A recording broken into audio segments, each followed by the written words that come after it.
Bonsoir Bernard. Bonsoir. Le sujet ce soir, c'est les déclencheurs de la mort. Beaucoup de films, beaucoup de documentation commencent à circuler dans le grand public. Ce serait des sujets de passage à l'au-delà, de visite de l'au-delà. Et pour nous qui êtes des bons vivants, la mort se présente comme une dimension effrayante plus que amicale. Est-ce que les gens sont en droit de penser que la mort a un aspect aussi terrifiant qu'on peut le vivre, que l'arrêt qui se présente dans le phénomène de la mort puisse avoir un caractère aussi catégorique et limitatif, ou si c'est vraiment une illusion, si on s'en tient au cinéma tel qu'il nous le présente? Est-ce que la mort est vraiment un arrêt final? Est-ce que c'est une dimension qui limite l'individu dans son évolution, dans son développement? La mort, c'est simplement un passage à un autre plan d'énergie. La raison pour laquelle l'homme est très affecté par la mort, surtout l'homme occidental, le judéo-chrétien, c'est parce que on a toujours associé, nous autres, les gens de l'Est, les gens de l'Ouest, on a toujours associé la mort avec des punitions de l'autre bord.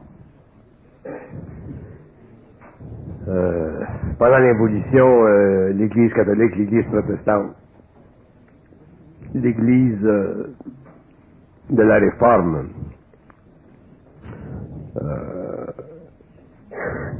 le pouvoir spirituel temporel ont beaucoup insisté sur le fait que la vie sur la Terre, ça valait rien, puis tout commençait de l'autre bord, mais par contre, rêver de l'autre bord en bonne et due forme, fallait vivre une bonne vie ici, sinon on était puni, ainsi de suite. Donc, le concept de rétribution était très, faisait partie de l'enseignement spirituel des grandes masses occidentales. Il y a des peuples qui ne vivent pas le phénomène de la mort de la même façon que nous, les Japonais, les Orientaux, les Indiens, ainsi de suite. Eux autres, quand ils s'en vont au bord, ils vont chasser, puis il y a plus de gibier que ça. Bon. Par contre,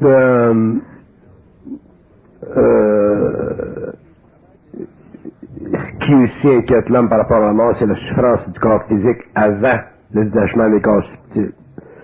C'est évident que quand on souffre du cancer ou quand on est très très malade, you're from Australia, you, eh?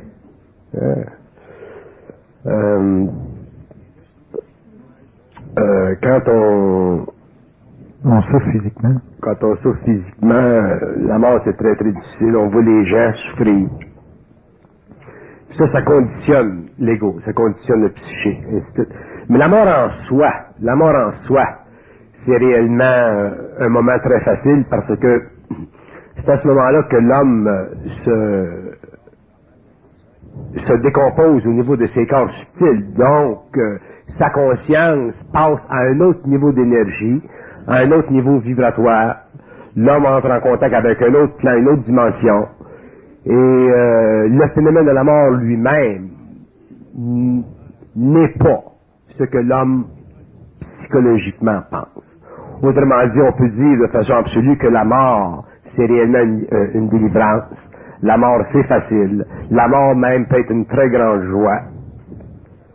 Par contre, pour l'homme sur le plan matériel qui pense, pour l'homme qui vit dans la matière, la mort peut être une source d'angoisse parce qu'il s'en va pas, il sait pas où il s'en va. Mais s'il est expliqué à l'individu la mort dans son... Parce que là, il semblerait qu'avec le phénomène religieux, on ait créé une pression pour qu'on empêche l'individu de voir dans la mort une délivrance. Si on éliminerait ces barrières qui ont été créées psychologiquement dans l'individu, est-ce que ça faciliterait pour les gens la compréhension de l'au-delà? Ou... Il faudrait que les églises et les religions reviennent à l'ésotérisme. L'ésotérisme chrétien, par exemple, a été éliminé de l'Église.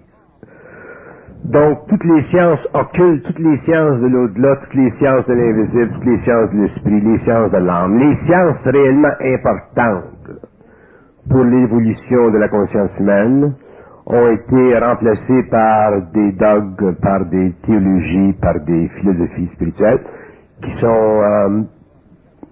sont limitées et aussi limitatives. Si les religions, ou lorsque les religions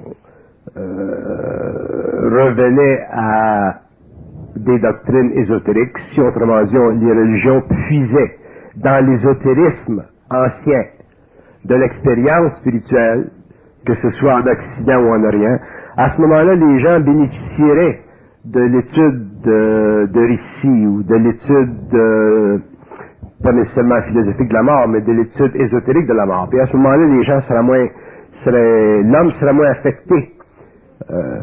Par contre, les religions se sont séparées de l'ésotérisme traditionnel et fondamental parce que les religions ont voulu développer au cours des siècles, sans s'en rendre compte, naturellement, mais au cours des siècles, les religions ont développé le pouvoir psychologique sur les masses. Et en enlevant à l'homme le pouvoir psychologique de gravir les marches de l'invisible ou de gravir la conscience des ténèbres ou la conscience de la lumière, soit par les voies intérieures ou soit par les voies explicatives extérieures telles que philosophiques, ainsi de suite, ou ésotériques, les religions ont fait un grand dommage dans l'évolution de la conscience psychologique de l'homme face à la mort. Et aujourd'hui, on est pris, nous, les hommes, avec le paquet. On parle souvent d'initiation dans les sectes ésotériques, et dans l'initiation, on parle toujours d'affronter la mort. En réalité, on ne parle pas de mourir, mais on parle d'affronter l'impression que peut créer chez l'individu la mort. Est-ce que si les religions, comme vous dites, redonnaient à l'individu une conscience de ce passage, est-ce que ces religions perdraient leur pouvoir? Si les hommes ou si les masses humaines prenaient conscience véritable de la science occulte de l'esprit, ou de la science occulte de l'âme, ou de la science de la mort, ou si les hommes apprenaient à communiquer avec les plans subtils, ainsi de suite, puis s'ouvraient graduellement à ces réalités-là, ces dimensions-là, effectivement, l'Église perdrait son pouvoir psychologique sur l'homme. Parce que ce qui donne à l'Église, ou ce qui donne aux Églises ou aux religions leur pouvoir sur l'homme, c'est que les hommes n'ont pas la capacité d'identifier par eux-mêmes, sur une base psychologique absolue, leur relation avec l'invisible. Et c'est l'Église qui a servi pendant des siècles de médiation entre l'homme et l'invisible, mais elle a servi de médiation entre l'homme et l'invisible en fonction et par rapport à des doctrines qui, originellement, avaient été instituées par des initiés. Donc, les descendants, ceux qui sont venus au cours de l'histoire, n'ont vu dans ces fondations ésotériques ou occultes-là que des moyens de pression, des moyens d'orientation ou des moyens de désorientation pour garder le pouvoir. Et c'est ce qui s'est produit au cours des siècles. Ça n'a pas été nécessairement une intention volontaire de la part de l'Église, mais ça a été une intention qui a découlé des circonstances historiques, puis des relations qui devaient exister entre hiérarchies spirituelles temporelles, puis les masses humaines. Aujourd'hui, on est rendu au 20e siècle, l'homme est très évolué, techniquement, par rapport à l'homme du Moyen-Âge, par exemple. Mais de l'autre côté, il est plus fermé à des aspects occultes de la vie.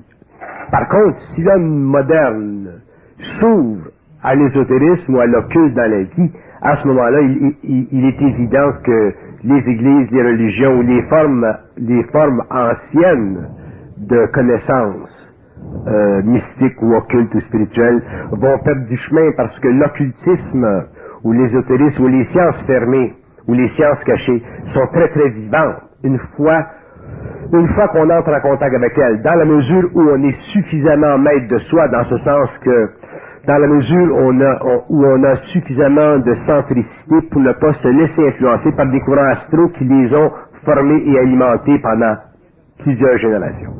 Le problème avec les sciences occultes qui touchent au domaine de la mort ou les sciences ésotériques, c'est que ces sciences-là doivent être vérifiées par l'homme.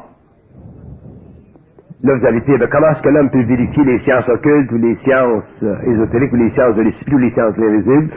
La seule façon, c'est de le faire en fonction ou par rapport à son propre contact intérieur.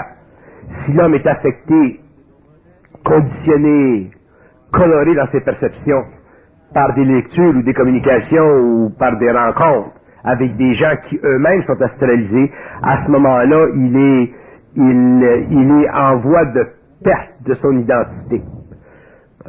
C'est comme si je disais, mais la meilleure façon pour soi d'avoir une réponse au mystère, c'est d'être en contact soi-même avec notre propre source. Mais ça nécessite aussi une transformation des corps subtils, ça nécessite une initiation solaire, ça nécessite une déastralisation du mental, une coupure complète entre les mémoires de l'âme et le pouvoir de l'esprit. Et c'est ça qui est long. Par contre, l'homme a accès à cette information-là. Et une fois que l'homme a accès à ceci, mais à ce moment-là, il peut réellement connaître et comprendre les aspects occultés de la mort ou de la vie au-delà du plan matériel. Est-ce que vous sous-entendez qu'il est impossible de donner une crédibilité à des gens qui nous parlent de la mort ou de domaines qui sont totalement occultes ou ésotériques si soi-même on n'a pas la communication intérieure que eux, ces gens-là, ont? Le problème avec l'ésotérisme, ça je l'ai toujours dit depuis des années, c'est que au-delà de la mort, si on prend la mort en tant que phénomène lui-même, c'est une chose. Mais le problème, c'est que dans le phénomène de la mort, il n'y a pas simplement le phénomène de la perte de la vie de l'individu. Le phénomène de la mort, c'est un phénomène universel, et c'est un phénomène aussi qui se perpétue au cours des millénaires en fonction d'une communication et d'une connexion astrale subliminale avec l'homme. Autrement dit, le phénomène de la mort, c'est pas quelque chose qui est complètement séparé de la vie sur la Terre.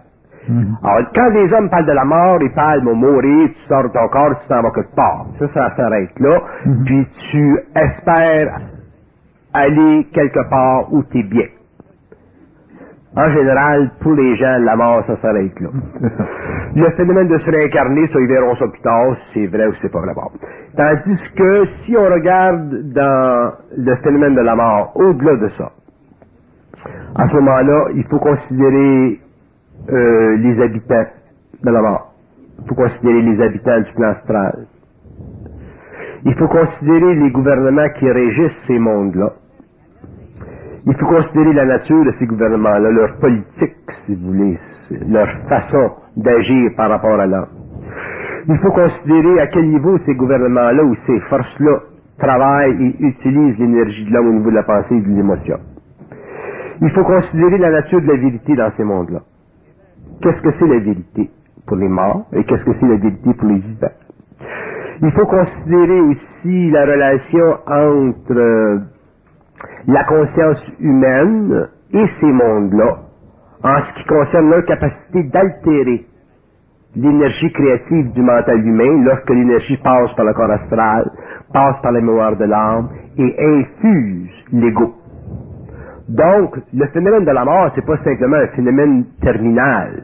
De passage. C'est un phénomène qui est terminal dans un sens, mais aussi c'est un phénomène qui est conséquentiel, qui a une très grande portée au niveau de l'évolution de l'humanité. C'est un phénomène qui est en soi aussi important sur le plan occulte, historique, directionnel, déterministe, que le phénomène de la vie sur le plan matériel. La mort, quand les gens pensent à la mort, ben, tu t'en vas de l'autre, c'est fait. Alors que pour une personne qui a moindrement étudié ou qui a moindrement visité ces plans-là ou qui a moindrement été en contact avec ces plans-là sur une base télépathique et qui a parlé avec des êtres qui, en parenthèse, sont morts mais qui n'a pas été influencé par elle ou par eux, la mort devient tout autre chose. Vous faites pas allusion au spiritisme, là? Je fais pas allusion au spiritisme. Parce qu'il y a des gens qui parlent avec les morts, là. Non, le spiritisme, le spiritisme, ce n'est pas une sécurité pour l'homme sur le plan matériel. Le spiritisme, c'est une voie d'accès qui permet à l'homme de communiquer avec le plan astral, avec les morts. Par contre, si l'homme n'a pas de conscience centrique, si l'homme n'est pas dans son intelligence, si l'homme n'est pas dans son intelligence, puis quand je dis dans son intelligence, je veux dire ceci. Si l'homme est influençable, il est fait. On est fait quand on parle avec des humains. Fait qu'imagine-toi quand on parle avec des morts, on est encore plus fait. Alors, si l'homme n'est pas influençable, ce qui nécessite un haut degré de conscience, ce qui nécessite un haut degré de centricité, ce qui nécessite une totale déspiritualisation de son mental, ce qui nécessite une incapacité intégrale de croire, ainsi de suite, ainsi de suite, ainsi de suite. À ce moment-là, l'homme, s'il communique avec les plans de la mort par les voies spiritistes, par exemple, à ce moment-là, il risque quelque part de se faire remarquer. Parce que les morts ne sont pas intéressés à donner à l'homme ou à dire à l'homme la vérité, parce que ça va à l'encontre des lois de leur monde.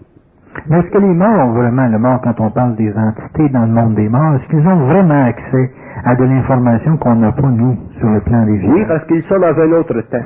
Donc, ils ont accès à un temps en avant de nous?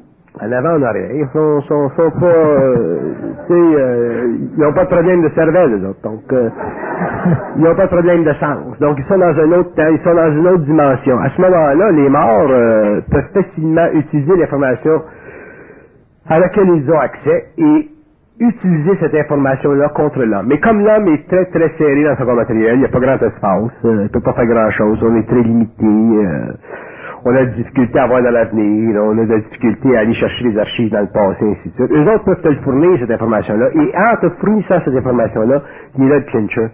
Il pointe. Parce qu'on est naïf. D'abord, on a des égos, fait qu'on est sujet à l'orgueil, puis c'est pour nous avoir accès à l'information dans le futur ou dans le passé qui n'est pas statistique ou qui n'est pas rationalisable ou qui n'est pas linéaire. Pour nous, ça devient une sorte de pouvoir. Et l'homme aime le pouvoir. Dans un sens, c'est normal, parce qu'il n'y en a tellement pas. Fait qu'il en veut. Mais de l'autre côté, ce qu'il ne réalise pas, c'est que le pouvoir, c'est très dangereux. Quand ce pouvoir-là lui est octroyé à partir du plan astral, parce que les morts sont un peu comme des usuriers. Quand ils donnent quelque chose, ils veulent quelque chose en retour. Si les gens qui ont étudié la magie noire ou qui ont étudié les contrats occultes ou karmiques qui existent entre le plan astral et le plan matériel, savent très bien que, ouais, on va te donner quelque chose, mais il faut que tu nous donnes quelque chose en retour. Puis, si tu vas jusqu'au satanisme, et là, c'est l'échange, ils vont faire l'échange de pouvoir pour la rendition de ton âme, et ainsi de suite. Fait que ça va très, très, très, très bien. C'est réaliste, ça. C'est réaliste? Oui. Toi, tu me demandes ça, c'est réaliste? Oui, mais écoutez, mon cher, mais je veux dire une chose... Je fais une interruption. Je vais dire une chose... l'homme n'a pas d'idée. L'homme n'a pas d'idée. D'ailleurs, tu sais, quand ils disent la science... l'invisible ou tous ces plans-là, c'est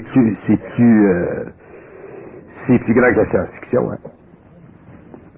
Mais dans la mesure que c'est réaliste, parce que là, vous semblez être étonné que ça ne sonne pas de l'être, tout le monde ici dans la salle pourrait faire un pacte pour se dégager d'un problème dans sa vie, dans la façon dont on parle, c'est ça, comme aller voir le gérant de banque pour faire un emprunt pour une auto.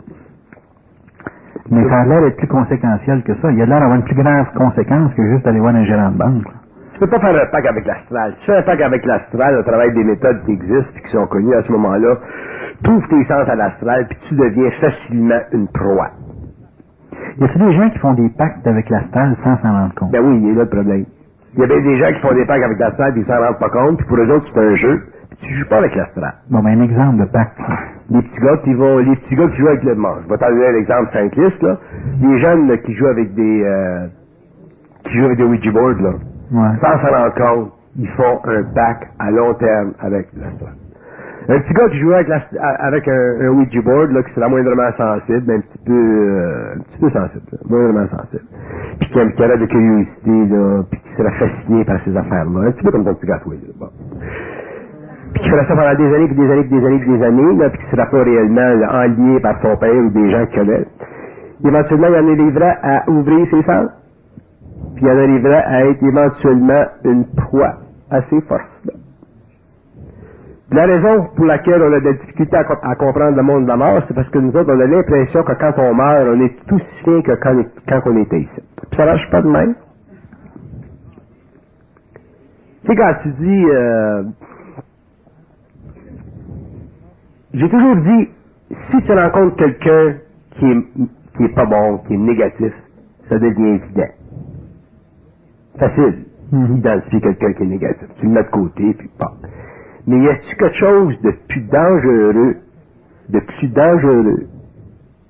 qu'une bonne petite vieille de 65 ans avec des beaux petits cheveux gris, des petits mignons autour de la bouche, des petites lunettes, qui va te jouer un cul? Tu verras vraiment? Tu peux pas t'imaginer une petite vieille mettre son enfant dans le poêle puis le brûler. Oh, ça c'est jeune, c'est la drogue. Mais dans le monde, il y a des petites vieilles. C'est un exemple. Il y a des petites vieilles. Autrement dit, il y a du monde dans le monde qui ils ont une grande apparence de gentillesse, pitié, pis ça. Puis dans le fond, ils sont pas de même. La mort, c'est un petit peu comme ça. Ben, tout à l'heure, on a commencé. Puis les gens vont dire, ben oui, mais telle la fille là qui a travaillé comme médium avec des entités, je ne peux pas nommer de nom, là, telle entité, c'est pas bon ça. Puis je suis obligé de répondre, tout est bon, parce que tout sert. Mais quelque part, dans le temps, tu ne peux pas, à court ou à long terme, être assujetti à des entités. Quand même, ça sera le gourou le plus beau, le plus fin. Parce que quand tu es dans la mort, tu n'es plus régi par les lois de la terre. Les morts ne sont pas régis par les lois de l'art. C'est ça que les gens ne comprennent pas. Les morts ne sont pas régis par les lois de l'homme. Puis les morts peuvent communiquer avec les hommes par télépathies et ainsi de suite. Puis l'homme, lui, il va toujours communiquer avec les morts en fonction de sa mémoire. Ah, tu parles avec ta mère, tu t'entendais bien avec ta mère quand tu étais sur la terre. Elle t'affine ta mère. Là, elle est de l'autre bord. Puis tu peux pas t'imaginer que ta mère est de l'autre bord. Elle peut te jouer le cul. Et comme, fait que là, tu communiques avec ta mère, puis là, tu embarques, puis tu le sais pas. Parce que tu vis par rapport aux morts en fonction de ta mémoire. Tu ne réalises pas parce que tu n'as pas la science de tester ta main de l'autre bord, puis réellement demander qu'est-ce que c'est sa relation avec toi. Là, tu te dirais. Elle sera obligée de te le dire. C'est ta vibration pour lui demander. Vous êtes capable d'obliger un mort à vous parler. Ils sont obligés, ils n'ont pas de choix. Pourquoi ils n'ont pas le choix? Ils n'ont pas de choix parce que ta vibration est plus puissante que la leur. À cause du corps physique? À cause du corps astral, puis à cause du corps mental qui est allumé quand il communique avec toi. Quand tu communiques avec un mort, il y a deux lumières. Il y a une lumière mentale, puis une lumière astrale. Ils la voient, les autres. Puis si tu communiques avec eux, puis tu as une lumière mentale forte, ils sont obligés de te répondre. Parce que c'est la seule voie qu'ils ont, eux, les morts, pour aller contre les lois de leur monde. Ce sont les vivants qui sont capables de libérer les morts. Un mort, quand t'es mort, pis t'es pris de l'autre bord, t'as aucun pouvoir. Mais si l'homme communique avec les morts, puis que l'homme force le mort à parler à cause de sa vibration, il libère le mort. C'est pour ça que les morts aiment beaucoup parler avec l'homme. Par contre, les hommes sont pas assez intelligents pour leur parler comme du monde. Les hommes, eux autres, veulent parler aux morts pour avoir de l'information concernant la vie ici. Ils veulent se faire enseigner du monde. Ils veulent se faire enseigner. Puis tu peux pas te faire enseigner par des morts parce que les morts n'ont pas le droit de t'enseigner. Puis s'ils t'enseignent, ils vont toujours t'enseigner en fonction des lois de leur monde. Puis ultimement, ça t'enlève ton individualité, que tu sois gourou ou mazout. Ça n'a pas d'importance. C'est ça que l'homme ne comprend pas. Puis la raison pour laquelle l'homme ne comprend pas ça, c'est parce qu'il n'y a pas la science. L'homme n'a pas la science du mental, il n'y a pas la science de l'esprit, il n'y a pas la science de la lumière, donc il n'y a pas la science de ces mondes-là, donc il n'est pas capable au niveau de son mental de se décrocher psychiquement du pouvoir d'influence qu'ils ont eu sur lui. Ils nous voient comment, les morts? Ils nous voient comme des êtres totalement habitués, inconsciemment, à supporter leur présence sans le réaliser, ou ils nous voient comme des êtres totalement incapables de prendre la vérité, le réel, puis ils jouent avec ça. Ils jouent constamment avec ça. Les morts sont très très conscients que les hommes sont naïfs et que la vie sur la terre c'est réellement une game que l'homme ne connaît pas et que l'homme ne comprend pas. Puis ils jouent avec ça. Mais est-ce qu'ils ont la même perception physique qu'on a? Est-ce que nous autres, on a une perception de de certaines règles d'atmosphère, d'ambiance, d'exigence, de mouvement de culpabilité d'une personne à l'autre? Est-ce que les autres perçoivent les mêmes choses? Est-ce que la forme a la même réalité que la nôtre quand on vit sur le plan matériel? Nous autres, quand on vit des pensées qui sont subjectives ou on vit des émotions qui réellement nous troublent, et ainsi de suite, les morts les vivent, les perçoivent ces énergies-là, et ils se servent de ces énergies-là pour nous manipuler. La pensée puis l'émotion pour un mort, c'est comme du bois puis du ciment pour nous autres. Ça fait partie de la structure de leur monde. Ce sont des mondes parallèles. Donc, ils ne voient pas la forme. Moi, je touche une table. Ils ne la voient pas. Ils peuvent juste voir la vibration qui se dégage. Ils peuvent voir la forme s'ils sont réellement pris sur des plans inférieurs d'énergie, mais en général, les morts sont un petit peu plus hauts que ça en vibration, puis ils disent tout avec les effets, les humeurs, les énergies. Ils disent tout pour eux autres, là, tout ce qu'on vit, nous autres, c'est dans le domaine du subtil pour eux autres. Sinon, si les morts pourraient voir la forme, puis étaient trop proches du plan matériel, à ce moment-là, ça ferait beaucoup trop d'interférences, ça nous empêcherait d'évoluer, nous autres, parce que ça nous créerait beaucoup de tension. Si l'homme est pas guéri émotivement pour dealer avec des morts qui rentrent dans sa maison, puis qui déplacent les tables, puis qui écrivent ses murs, puis qui jettent de l'eau à terre, tu sais. Fait que ça joue avec tes nerfs, ça. Fait qu'il y a des lois. Il y a des lois, puis ces lois-là, ben, c'est des lois qui sont cosmiques, et ainsi de suite. Par contre, il y a des morts qui sont entre les plans. Puis pour eux autres, ils sont pas morts encore. Fait que pour eux autres, ils sont encore très près de la matière. Puis ces êtres-là peuvent interférer avec la matière. C'est ça que vous appelez le phénomène du poltergeist. Mais par contre, les morts, là, ceux qui sont réellement morts, ben, à ce moment-là, sont assez loin dans les plans pour ne pas avoir contact direct avec la matière, mais ils ont accès à l'énergie subtile du corps mental de l'âme, du corps astral de l'âme. C'est là que le travail se fait. Donc, vous dites que les vibrations qu'on dégage quand on vit une colère, quand on vit une affection pour quelqu'un, vous dites que cette vibration-là qui se dégage, c'est du matériel aussi palpable que pour nous autres. Pour eux autres, c'est du matériel qui fait partie de la structure de leur monde. Est-ce que c'est ça qui construit le monde? C'est ça. Ce sont ces énergies-là dont ils se servent pour se nourrir et vivre. Les morts sont des vampires.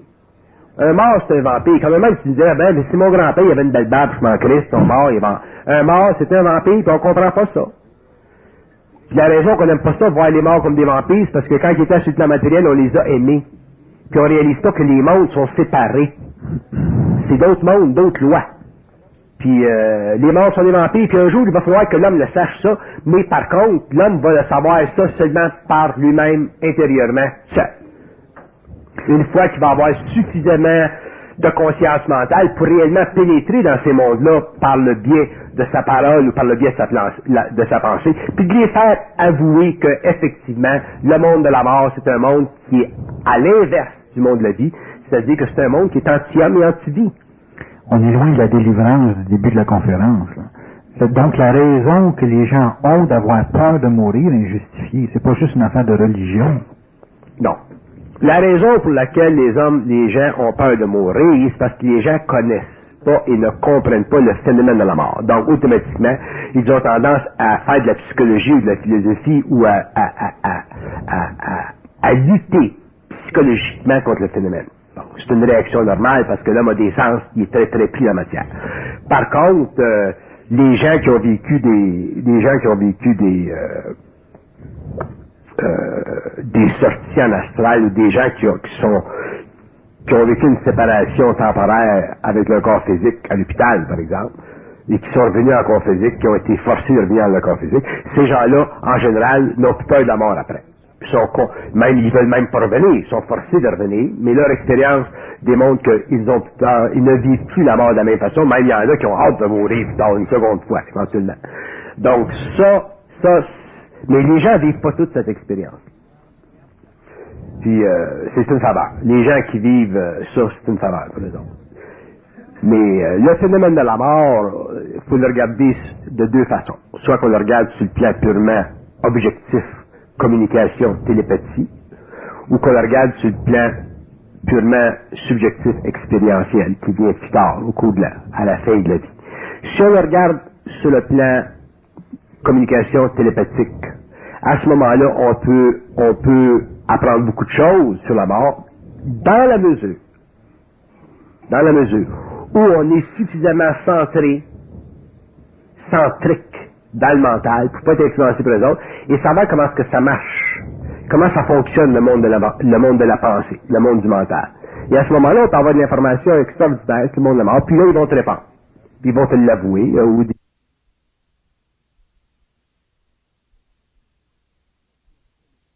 très, très connectés avec des entités dans l'astral à cause du karma lointain qu'ils ont avec elles. Donc, mais comment, Bernard, avoir de l'information? Parce que moi, j'ai eu l'occasion de parler avec des gens qui pouvaient communiquer avec le monde des entités. Comment on peut résister, dans certains cas d'entités qui sont assez évoluées, comment on peut résister à la réalité de leur information? Parce qu'à un certain moment donné, c'est impressionnant la qualité, je pense, à certains médiums qui vont avoir une justesse incroyable dans de l'information, même des fois à caractère scientifique. Comment on peut en arriver à se dégager de l'impression qu'il y a face à ça? Faut pas croire. Ouais, mais pas croire, c'est une réalité. Tu sais, les choses, c'est des faits. Non, pas croire. Croire, c'est pas, ou pas croire, c'est pas le fait que c'est une réalité. Pas croire, ça veut dire pas se faire prendre les culottes à terre. Mm-hmm. Autrement dit, même si vous communiquez avec l'astral, le monde de la mort, puis ils vous donnent de l'information, s'ils donnent l'information, tu t'en sers. OK. Mais de là à tomber dans la croyance, parce que eux autres vont se servir de l'information simplement pour faire des connexions, pour magnétiser le mental. Okay. Les morts ne sont pas intéressés à nous informer de quoi que ce soit. Quand ils le font, c'est parce qu'ils ont un but. Une stratégie. Ouais. Ils ont une stratégie. Jouer de l'échec. C'est ça. Fait que, éventuellement, ils veulent magnétiser l'homme. Ils veulent réellement s'unir à lui. Ce qui, dans notre vocabulaire, nous autres, veut dire le posséder. L'homme, le mort veut posséder l'homme. Il veut posséder quoi dans l'homme? Il veut posséder son esprit. Mais est-ce que ça se possède de l'esprit? On m'a toujours dit que l'esprit, c'était plus haut en vibration que l'âme ou l'astral. L'esprit, c'est haut en vibration quand c'est haut en vibration, mais quand ça ne l'est pas. Quand ça ne l'est pas. Il y a une conférence à faire là-dessus. Ah, une grosse. Tu penses que les hommes ont tous des esprits qui sont hauts en vibration? Oui. Fait que, il y a des gens qui ont l'esprit tellement bas en vibration, c'est quasiment du plastique. Fait que, quand l'homme a un esprit qui est haut en vibration, là, à ce moment-là, il est safe. Ils peuvent rien contre lui. Mais tant que l'homme n'est pas dans son identité, à ce moment-là, ils ont de l'espace, puis ils vont l'utiliser, puis sont très forts. Les gens qui font dans la magie noire, par exemple, les gens qui travaillent avec des esprits sataniques, ils se font marquer.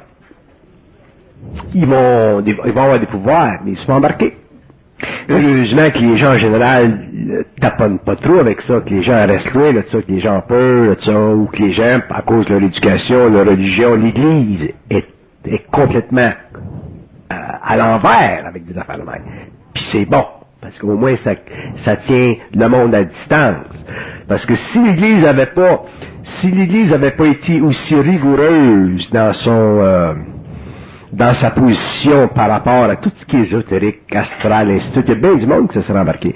L'Église a réellement rendu un grand service à l'homme en le protégeant contre ça. Par contre, l'Église a limité la conduite personnelle de l'individu par rapport à des recherches ultérieures.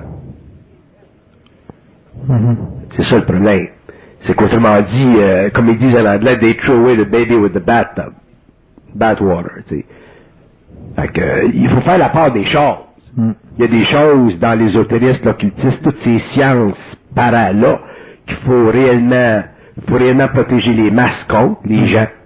Par contre, il y a des choses qui doivent être regardées de proche, étudiées avec circonspection, et ainsi de suite. Si tu fais pas ça, ben, tu demeures un beau niaiseux forever. Tu peux pas indéfiniment vivre ta conscience mentale par rapport à ce qui est historiquement sanctionné. Il y a d'autres choses.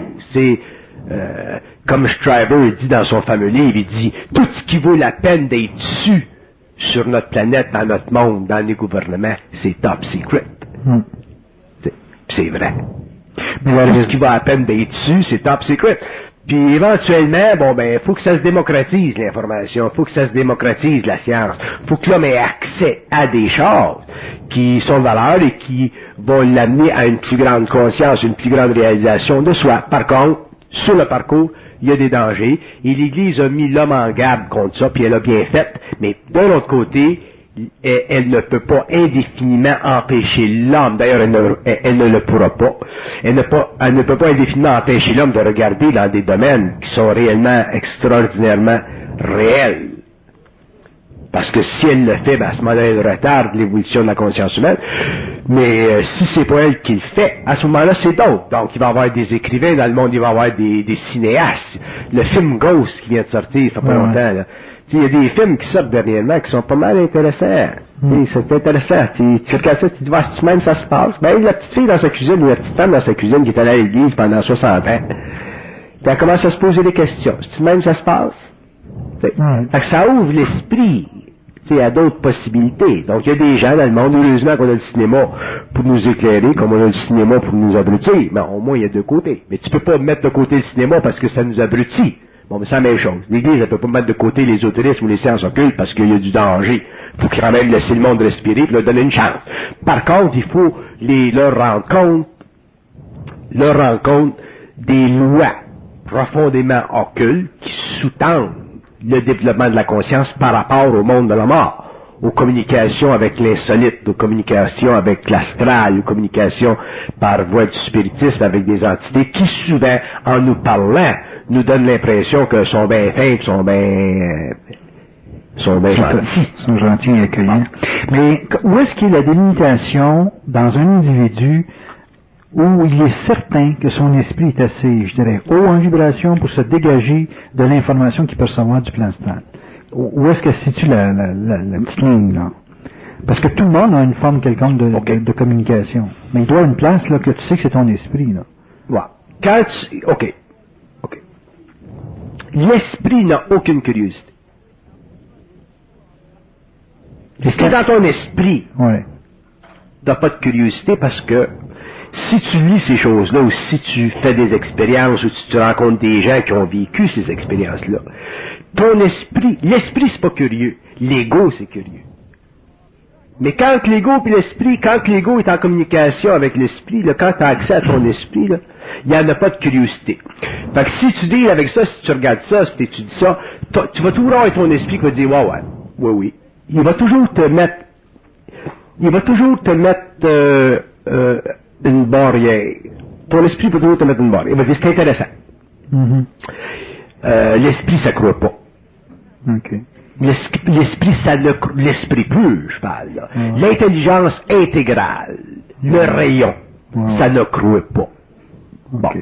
Fait que comme ça croit pas l'esprit, que tu parles avec des morts, ou que tu parles avec des extraterrestres, ou que tu parles avec n'importe qui, ça fait partie de l'expérience évolutive de l'ego, mais ça ne fait jamais partie de l'expérience de l'esprit. Est-ce que de l'esprit a besoin de se faire confirmer? Non.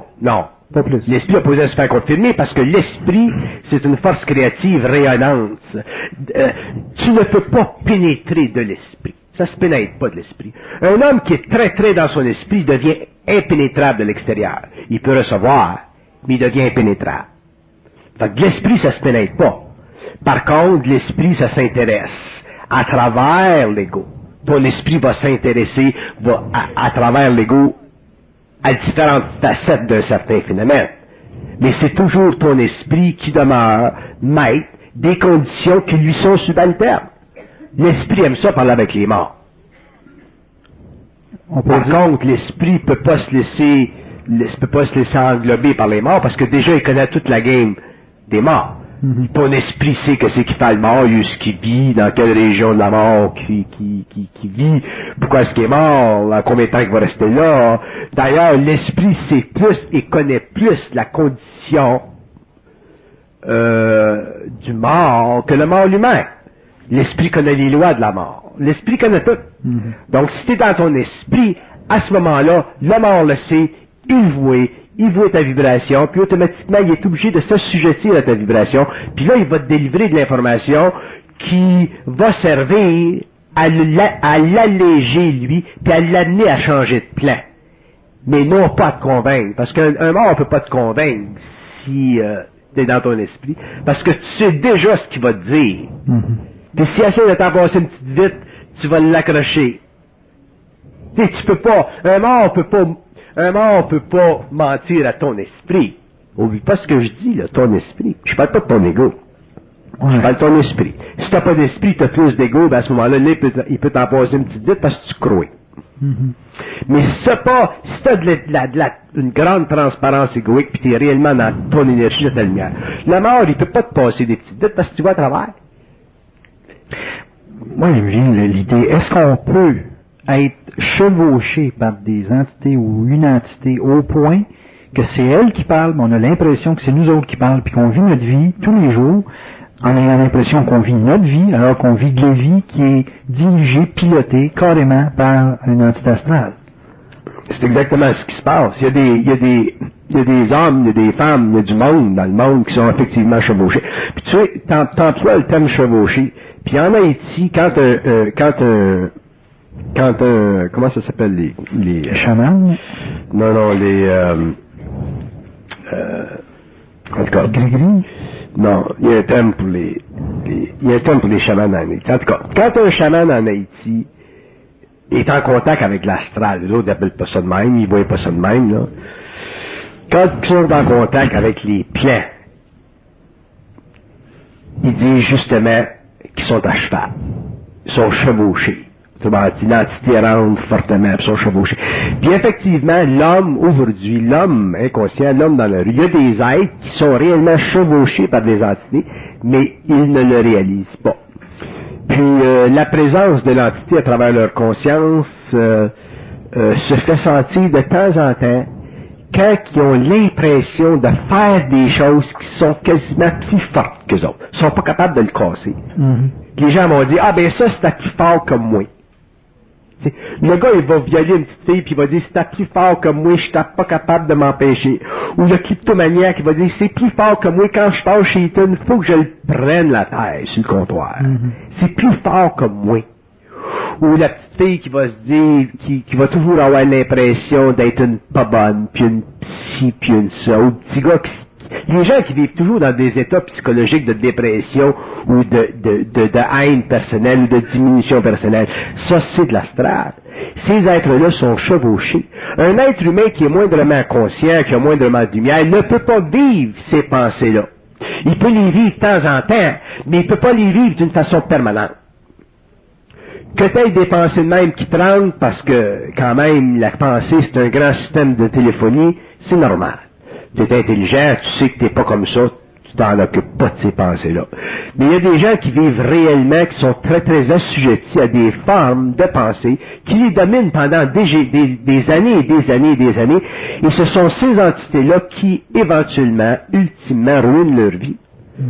Ils ne sont pas nécessairement conscients de leur Ah, ils n'en sont pas conscients. Ils n'en sont pas conscients. Ça touche pas seulement les gens spirituels, ça peut toucher des gens dans le domaine des affaires, la politique, n'importe quoi. Oui, effectivement. Par contre, il y a des gens qui vont être chevauchés par des entités qui sont suffisamment évoluées. Fait que les gens vont dire, bon, j'ai été inspiré par... Okay. Les artistes. Ouais. Mais par contre, il y a des gens qui sont chevauchés par des entités qui sont réellement de basse vibration. Puis c'est là que tu vois là, le travail réellement nocturne que ces êtres-là font. Et un jour, il va falloir que la psychologie s'ouvre à ça, que les psychologues s'ouvrent à ça, les psychiatres, le monde, les gens qui pensent, les gens qui s'intéressent. Il va falloir que les gens s'ouvrent à ça. Mais par contre, les gens ont peur de ça.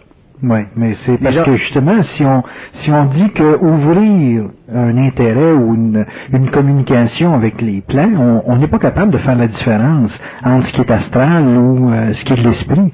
Les gens ont beau dire on va aller chercher une communication intérieure, mais on se fait dire d'un côté que les médiums, c'est dangereux. Où est-ce qu'il y a la crédibilité? Je ne parle pas de la crédibilité qu'on donne à quelqu'un, mais la crédibilité qu'on a soi-même à regarder où est la bonne information. Vous parlez de la curiosité comme étant un facteur qui ouvre un canal à l'astral. Est-ce qu'il y a d'autres clés qui font voir finalement que l'individu est en connexion ou en communication télépathique ou mentale avec l'astral, autre que la curiosité? La conséquence de ses gestes? Ce qui est intelligent est intelligent. Ce qui n'est pas intelligent, c'est pas intelligent. Mais je vous d'accord que donc, si l'homme est en communication avec les plans subtils d'une façon suffisamment objective, à ce moment-là, si c'est intelligent, c'est intelligent. Puis ce qui est intelligent, c'est ce qui ne fait pas à court ou à long terme souffrir. Donc, si un être humain a de la communication avec les plans, puis ça l'amène éventuellement dans cette communication-là, a de la souffrance. Il y a de l'astralisation de son mental, là. C'est évident que les gens ne peuvent pas, peut-être au début, parce que ça demande quand même une transformation de tout le psychisme de l'homme.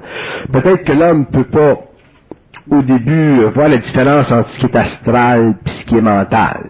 Il peut pas faire la différence entre ses KVL et ses KAC. OK, ça, je suis d'accord, parce que c'est quand même de la pensée. Par contre, l'homme devrait être assez intelligent pour connaître la différence entre ce qui est intelligent et ce qui ne l'est pas. Puis ce qui est intelligent, c'est intelligent. Ça, je ne discute pas d'intelligent.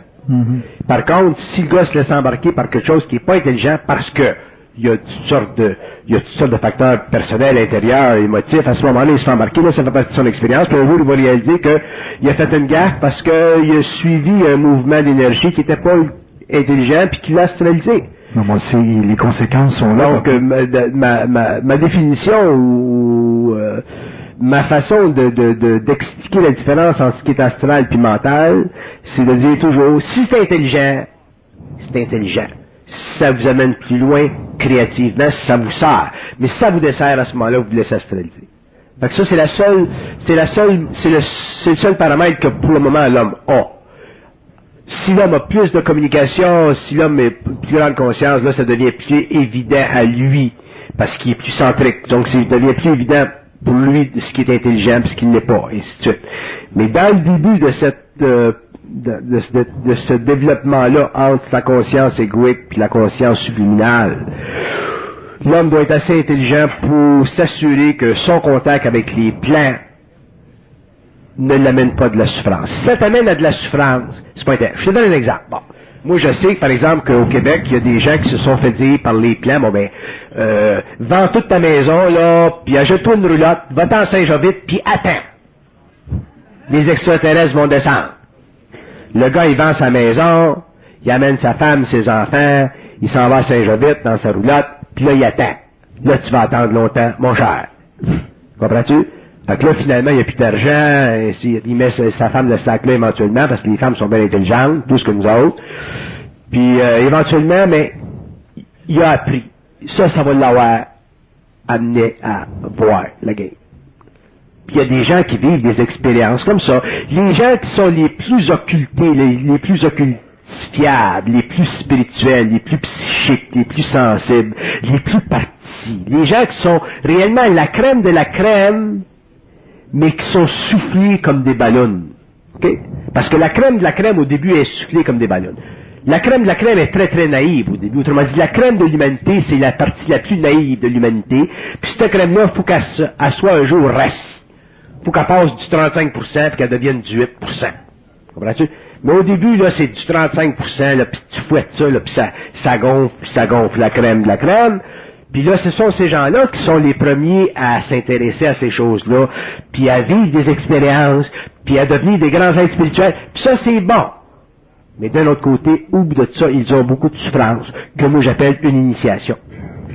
Puis un jour, les gens vont en avoir ras-le-bol de souffrir, parce qu'ils se sont fait prendre les culottes à terre. Mais, le problème, c'est que dans le passé, en tout cas, avant que je vienne, moi, avant que je commence à parler en public, il n'y avait personne pour mettre le monde au parfum. Il n'y avait personne pour réellement là, parler de l'occulte d'une façon objective, mais toujours en fonction de protéger l'homme, au lieu de parler de l'occulte en fonction de l'amener l'homme dedans.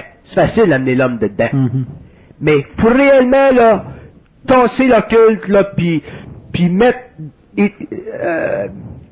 permettre à l'homme de voir objectivement les dangers par rapport à l'occulte, puis aux forces occultes, puis à tout ce qui est ésotérique, puis marginal. Ça n'a jamais été fait. Puis c'est probablement ma contribution à l'évolution spirituelle de l'homme la plus importante. Celle de faire voir les games qui se jouent sur ces plans-là. Puis il y a des gens qui n'aiment pas ça parce que c'est fascinant, là, que il y a des gens qui vivent de ça. Il y a des médiums qui vivent de ça. Il y a des libraires qui vivent de ça. Ils ne sont pas intéressés à se faire dire en public par Bernard de Montréal, faire attention à ci, faire attention à ça. Il y a des gens qui vivent de la magie noire. Il y a des gens qui vivent du channeling. Il y a des gens qui vivent de te passer les mains en dessous des oreilles puis pour t'enlever le cancer. Il y a des gens qui vivent de toutes sortes de niaiseries, de toutes sortes d'expériences spirituelles. Il y a des gens qui vivent, qui sont réellement des vampires ici de l'homme. Puis moi, je leur fais la guerre, puis je vais leur faire la guerre tant que je vais être ici. Mais est-ce qu'à ce moment-là, il faut pousser plus dans le sens de la forme, c'est-à-dire être en affaires, penser juste à notre... Ouais, mais si tu quand est-ce que ça vient... Puis éliminer tout le culte? Non. Si tu quand est-ce que tu reviens les deux pieds à terre, quand tu as vendu ta maison, puis tu as dit à ta femme, viens-t'en là, mon nounou, on s'en va à Saint-Jovite, là, dans notre roulotte, on va entendre des extraterrestres, Richard Glenn nous en a parlé, ils vont descendre, puis là tu t'en vas, puis là tu t'attends 6 mois en dessous d'un arbre. Là, quand tu vas revenir là, à Montréal, laisse-moi te dire, tu vas l'aimer ta job. Tu vas être content d'avoir un petit job chez Eaton avec un petit salaire en fin de semaine. Tu vas avoir tellement bavé, tu vas t'être fait tellement chier dessus. Tu vas avoir... Puis si t'as je dirais pas si t'as le malheur de tomber sur des extraits de mes conversations, mais si tu viens en contact avec ce que j'ai dit pendant 10 ans, là, tu vas voir ce que je voulais dire dans ce temps-là, que tu ne pouvais pas voir dans ce temps-là. Parce que là, il y avait la curiosité, il y avait toute la spiritualité, il y avait toute la grosse illusion, la grosse ballonne qu'il fallait que tu pètes avant de devenir un petit peu plus intelligent. C'est ça, quand on devient plus intelligent dans le sens que vous dites, là, qu'on est déçu, désabusé de toutes ces philosophies abstraites-là, est-ce que on ferme le canal ou le canal ouvre mieux ou plus? Ça dépend des individus. Chez certains individus, le canal va se fermer une fois pour toutes. Puis alors avantage? Le canal astral, oui. Le canal astral. Puis chez d'autres individus, le canal va s'ouvrir dans leur esprit. Dans ce moment-là, le canal s'ouvre. Fait que tu deviens pas moins occulte. C'est pas que tu t'intéresses moins à l'occulte, mais t'es moins niaiseux. T'es moins naïf. T'es moins con. Tu sais, le mot conscience, la science des cons, tu deviens moins con. Fait qu'éventuellement, tu deviens pas mal smart. Fait qu'à ce moment-là, là, tu peux réellement travailler avec tes énergies, puis faire des choses, puis descendre ça ici de la matière. Sans ça, ben, t'es un petit con. On est tous des... Mais une vie intelligente, c'est une vie qui n'a pas besoin de conscience de l'abstrait ou de plan astro. Une vie intelligente, c'est une vie créative qui peut comprendre l'abstrait, qui peut comprendre. Si l'homme est dans son intelligence, il peut comprendre. C'est intéressant de parler de ces choses-là. C'est intéressant de communiquer intérieurement avec ces plans-là ou tes propres plans. Ou c'est intéressant de parler de ça avec des spécialistes que tu rencontres dans le monde ou des gens qui ont eu des expériences. Mais il faut que tu sois centrique. Il faut pas que tu sois influençable. Puis, moi, il y a des gens qui m'ont dit quand ils viennent de mes séminaires, parce que c'est une des premières choses que je leur dis, faut pas que tu croies. Puis ça leur a mis la batterie à terre. Là, ils viennent dans tes séminaires, là, puis ils veulent, on dirait que c'est le last straw, là. Ils veulent absolument, là, pardon, Montréal, la patente, ils vont me laisser en fin de semaine 3 jours, là. Bon, ça va en pêche.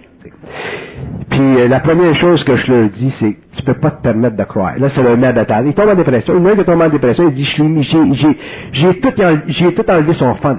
Pourquoi? Parce qu'on veut croire. T'sais. On veut réellement là, se pendre aux paroles de quelqu'un là, qui est connu, là, puis ainsi de suite. Là. Puis ça, c'est la pire chose qu'on peut faire. Mais pourquoi les gens veulent croire? Ils veulent croire, les gens, parce qu'ils n'ont pas d'identité. Juste pour ça. C'est assez. C'est assez. Quand tu n'as pas d'identité, tu veux croire. Pourquoi est-ce que l'homme veut croire? Ben, c'est pas d'identité. Si l'homme avait de l'identité, il n'aurait pas besoin de croire. Tu sais, point final, puis tu t'en occupes plus. Quand tu sais quelque chose, tu t'en occupes pas. Mais quand tu n'as pas d'identité, puis tu sais pas, puis tu cherches, mais là, tu veux croire, puis automatiquement, tu deviens une proie à l'astral. Comme tu es devenu une proie aux idéologies. Il y a des gens qui ont cru au communisme, puis ils ont été proie à l'idéologie communiste. Fait qu'on n'a pas d'identité. Fait qu'après ça, la pétante t'en saute, le système pète, puis là, tout le monde est affolé. C'est ça que tu parles? Des gens qui savent, est-ce que ça se réunit ensemble ou c'est tout divisé, ces gens-là? Des gens qui savent? Ouais, des gens. Disons, une personne qui sait, donc, il y a quelqu'un dans la salle qui, c'est la première fois qu'il vous rencontre, puis ce que vous dites, là, il considère qu'il sait ou il sent, du moins, assez pour savoir qu'intérieurement, c'est ça. Est-ce que c'est une personne qui doit vous rencontrer ou qui doit se réunir avec vous, ou qui doit travailler ou fonctionner avec vous? Une personne qui sait n'a pas besoin de personne. Parce qu'elle n'a pas besoin de se faire confirmer. Elle n'a pas besoin de se faire confirmer. Tu peux travailler avec du monde, tu peux faire des choses avec du monde, mais tu n'as pas besoin de personne. Quand tu sais quelque chose, tu le sais. C'est par rapport à toi-même, c'est par rapport à ta propre énergie. Tu n'as pas besoin de personne, tu peux parler avec du monde. Vous savez des choses, c'est le fun, on peut parler ensemble. Mais vous n'avez pas besoin de moi. Il n'y a pas de dépendance dans le fait de savoir. Il n'y a pas de dépendance dans le phénomène de savoir, mais il y a beaucoup de dépendance dans le phénomène de croire. Puis on est rendu à un point à la fin du 20e siècle où ça devient très très subtil, la croyance. Quand tu regardes les mouvements qui se passent dans le monde et les religions, tu te le sais, surtout les Américains, sont au bout des Américains. J'ai jamais vu un peuple tenir comme ça. Les autres, ils ont tellement besoin de croire. Ils sont marqués, une affaire. Puis ça n'arrête pas. C'est un vrai marketing, c'est une roue qui n'arrête pas. Pourtant, c'est un peu fort. C'est un peu fort parce qu'ils ont des grandes croyances patriotiques. Mais est-ce que c'est les croyances patriotiques qui font leur force? C'est la croyance patriotique qui leur a donné, après la Deuxième Guerre mondiale, puis durant la Première Guerre mondiale, puis la Deuxième, qui leur a donné un sens de destinée, oui. Par contre, ça, c'est au niveau de la conscience de la masse.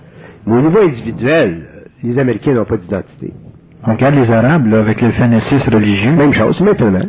Ils nous tiennent en haleine au niveau mondial, au niveau économie mondiale, juste avec c'est une force de groupe. C'est une force de groupe, c'est une force collective, mais ça n'a rien à faire avec la conscience individuelle. Si on parle de conscience individualisée, un Arabe qui a une conscience moindrement individualisée, il vivra même pas là-bas, il s'en vient ici. Parce qu'au Québec ou au Canada ou dans le nord de l'Amérique, on est plus individuel? Ça veut dire que dans le nord de l'Amérique, dans l'Amérique du Nord, on respecte plus l'individualisme de l'homme. Mais l'homme n'est pas individualisé encore. Il y a une différence entre l'individualisme de l'homme, le respect des droits, ainsi de suite, le respect des libertés qui fait partie de la Constitution, puis l'individualisation de l'homme. L'homme n'est pas individualisé encore. L'homme va commencer à s'individualiser au 21e siècle. Mais à ce moment-là, l'homme va vivre une conscience totalement par rapport à lui-même. Est-ce qu'on a les moyens de supporter cette individualité? Parce que le respect des droits de l'homme, on y a goûté pendant un éternité complet. Et puis, ça a des coûts, ça a une conséquence énorme. Est-ce que les êtres sur notre planète ont les moyens de supporter une individualité, une identité? Parce que ça a des conséquences collectives. L'évolution de la conscience, l'évolution de l'individualisme, c'est parallèle à l'évolution de la politique de démocratie. Puis on est obligé de supporter les valeurs qu'on a mises en marche avec nos révolutions, la Révolution française, le développement des constitutions, on est obligé. Par contre, on a fait des erreurs le long du chemin, puis on s'est laissé embarquer dans le libéralisme, on s'est laissé embarquer dans l'illusion de la liberté. Autrement dit, la liberté, c'est pas la liberté sociale, la liberté politique, la liberté collective ou des individus dans une collectivité. C'est pas quelque chose qui doit être absolu au point où des groupes souffrent pour qu'elle soit maintenue. Ça, c'est une illusion. Tu peux pas garder... Il y a des limites à la liberté sociale, politique. Mais l'individualisme a été tellement fort en Amérique que l'individualisme a commencé à ronger la liberté. Puis de sorte qu'aujourd'hui, l'individualisme, qui est une forme astralisée d'identité, est en train d'astraliser la liberté, puis là, on paye le plus beau. OK. Pour terminer, l'évolution de l'individu au niveau de son identité, est-ce qu'elle peut se raccorder aujourd'hui, à notre époque, à quelque chose de vraiment certain au niveau de son information intérieure? Est-ce qu'il y a des éléments là, à travers le monde qui peuvent être des caractéristiques qui permettent à un individu de vraiment savoir que sa communication, sa pensée est vraiment sûre, qu'il peut se fier dessus pour construire? La pensée de l'homme va devenir sûre quand tu vas avoir brûlé l'astral de sa pensée. Mais avant ce temps-là, il n'y a rien à faire. Non. La pensée créatrice, autrement dit, la pensée qui est issue du rayonnement du double à travers la conscience de l'homme, c'est pas quelque chose à laquelle tu as accès comme ça. C'est pas le résultat d'une philosophie. La pensée, c'est la pensée créatrice universelle, si vous voulez, ou la pensée qui est le résultat du contact avec les sphères mentales. C'est le résultat de l'épurement de la conscience mentale et évolutive de l'homme. L'homme va être obligé de payer un très très grand prix pour être libre. l'homme va pas être libre, là, parce que comme je vous disais tout à l'heure, la liberté future de l'homme nouveau, si tu veux, là, ce n'est pas une liberté qui va être le résultat de l'individualisme. Okay. Ça va être le résultat de l'individualisation. L'individualisme, c'est purement psychosocial. C'est purement psychopolitique, psychophilosophique. Alors que l'individualisation, c'est le résultat intégral d'une initiation solaire qui va faire en sorte que l'homme qui sera connecté par les plans sur le plan mental va être obligé de vivre une transmutation de son corps mental à l'exclusion complète de sa conscience astralisée. Merci, c'est ça qui fait la différence. Merci, Bernard Montréal.